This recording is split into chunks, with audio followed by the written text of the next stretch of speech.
Hey, it's Hunt. You found Hunt on Saints. We're talking black and gold football. Do us a favor.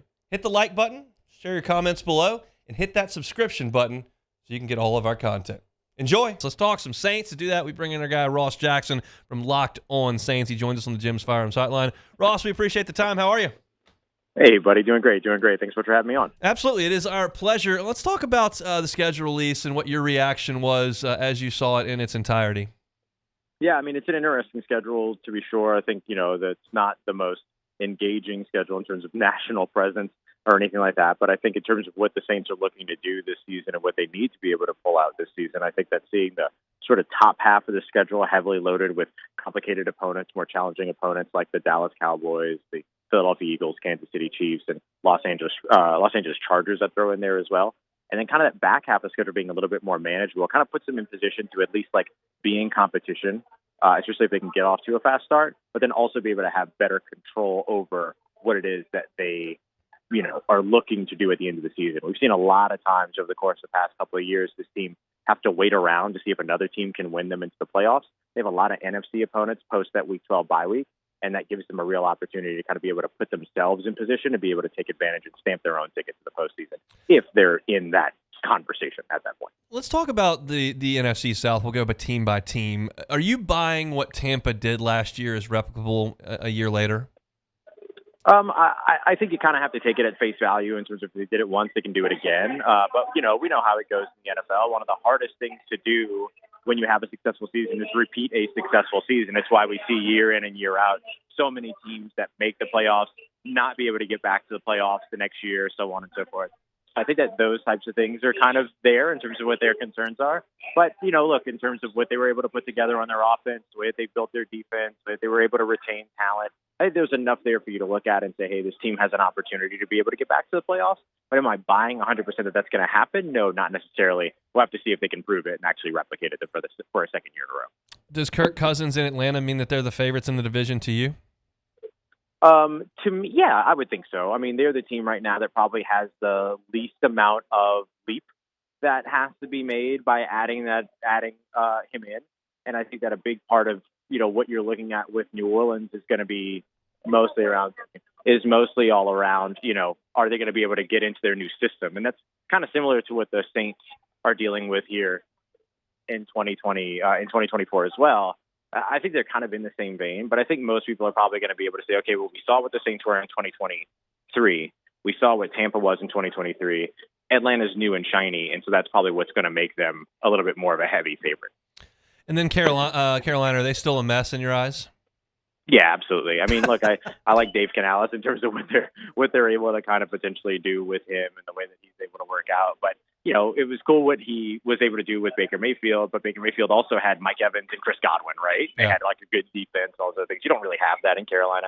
You traded away the division's best player in Brian Burns for, a second and a fifth round pick. So I think that those things are going to be pretty complicated nonetheless for them. And we still don't know if Bryce Young is going to work out, but outside of that, I think there's a lot of questions that still have to be answered for them. And that's who the Saints will get first. That feels like an important game for New Orleans to get. It's at home. It's against the team that should be the worst in your division. Before you get to that gauntlet, the Saints really need to take care of business in Week 1. As you look at the Saints offseason kind of in its entirety, big picture, how do you feel about what they've done?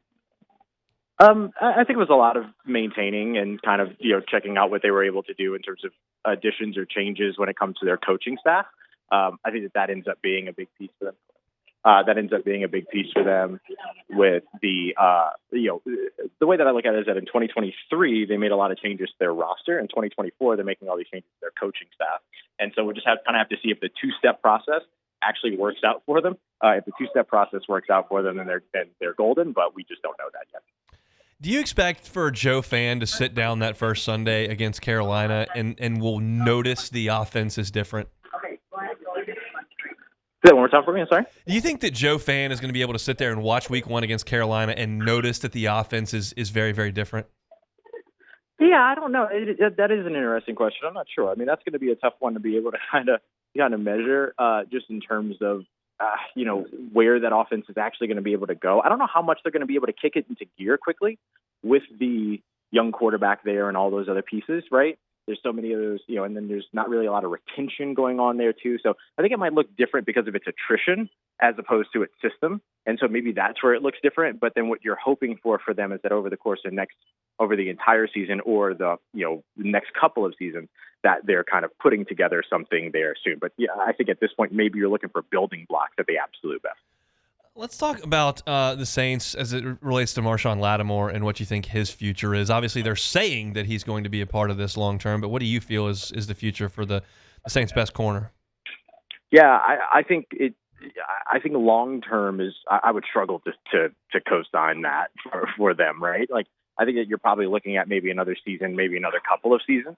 And that just comes with what his age is going to be, him being a 2017 guy, where he is in his contract, all these other things. So I would probably look at him as being a player that if he's around in 2024, which it seems that all signs are kind of pointing in that direction, but that, it could be a situation where we might be having this conversation yet again in the 2025 offseason. So I think it's going to be interesting to watch. And I think that maybe how the Saints manage and deal with Paulson Adebo's contract here over the course of this offseason or getting into the season might also give us a greater indication of what that potentially means for Marshon Lattimore moving forward as well. The narrative seems to be shifting over the last 3 weeks on Ryan Ramczyk and his future. Are you now sensing that he probably won't play this coming season? Yeah, that kind of feels that's where that's heading. What I would say is that if he does play, it's a big surprise and everything like that. And it's unfortunate. I mean, obviously this guy spent his entire life trying to prepare to get here and be, an NFL superstar, and he was there. I mean, he was one of the better offensive linemen in the NFL, but now he's kind of dealing with this, recurring, ongoing battle with this knee injury, and that can make things really challenging. And so I think after a certain point, you kind of have to start to think to yourself, okay, so what's going to be better for my life as opposed to what's going to be better for my career? And maybe that's where those conversations are headed right now. And so I don't know. I'm not preparing for him to play in 2024, or I'm rather preparing for him not to play in 2024, and I think the Saints are too. And I think the selection of Taliesin Fuanga in the first round kind of gives you a further indication of that process. If I handed you a crisp $10 bill and told you to take it to the counter and wager it on whether Taliesin Fuanga plays at right tackle or left tackle in the first game against Carolina, where would you bet that? Oh, right tackle, okay. with pleasure. I'm not winning anything off of it because I think that the odds aren't going to be great. But yeah, no, I would say right tackle there for sure. So who do you think the left tackle is? I think it's Trevor Penning. I think that like the idea of Taliesin Fuanga getting tried out at left tackle during rookie mini camps is getting way overblown in terms of there being an actual conversation about him potentially starting at left tackle. This is the perfect opportunity to do things like that. Dennis Allen said it in his own words. They know that he can play right tackle, so they're taking this opportunity to see what he can do at left tackle. Find out where all of your guys can play. And look, maybe you get out there and Trevor Penning in training camp shows that he hasn't made any progress and that he can't be trusted at left tackle. Then maybe you have to pivot from that point, and you got to know if Taliesin Fuanga at that case is an option. But I think right now what this team wants is they want Taliesin Fuanga over on the right side. They want Trevor Penning to work out over on the left side. Those are 2 first-round picks they've invested in over the course of the past couple of years. And so you want those first-round investments to pan out. And so I think that that's what they'll look to do. I think right now, him getting some run, Fuanga getting some run at left tackle was really all about the fact that it was rookie minicamp and there are no veterans around. No one's implanted into any starting positions or any spots. And so it was an opportunity to at least get an idea of whether or not he can play over on that side of his body. The Saints have made some small moves with 1-year deals with some guys to fill in places on the offensive line and a little bit on the defense as well. Do you expect anything else significant in terms of assembling this roster, or are we kind of looking at what we're going to see when they show up for training camp? I'm not expecting any big moves, but obviously, if the right opportunity presents itself, and what I would say would be a big move, I would imagine more of a bigger name, quote unquote, but probably still like a 1 or 2 year deal. I mean, they did the 2-year deal with Cedric Wilson, so let's say the Saints were to go and say, okay, want to address that left guard position, go out and sign Dalton Reisner, who has experience with Rick Dennison and, of course, with new offensive coordinator Clint Kubiak, and then, bring him in, then that's probably also a 1-year deal, much like he signed in the middle of the season with Minnesota last season. And so I can still see them maybe making a quote-unquote splash in terms of the name that they bring in.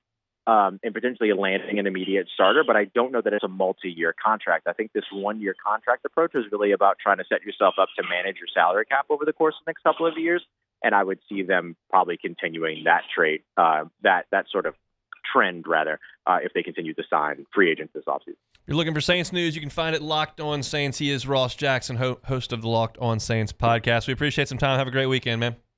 Always do. Appreciate you. Thanks for having me on. Y'all take care, stay safe, and I'll talk to you here soon. Hey, it's on. Thanks for watching Hunt on Saints. Before you leave, help us out a little bit. Hit that like button, leave your comments in the section below, and hit that subscribe button so you get all our content right here from Hunt on Saints. We'll see you next time.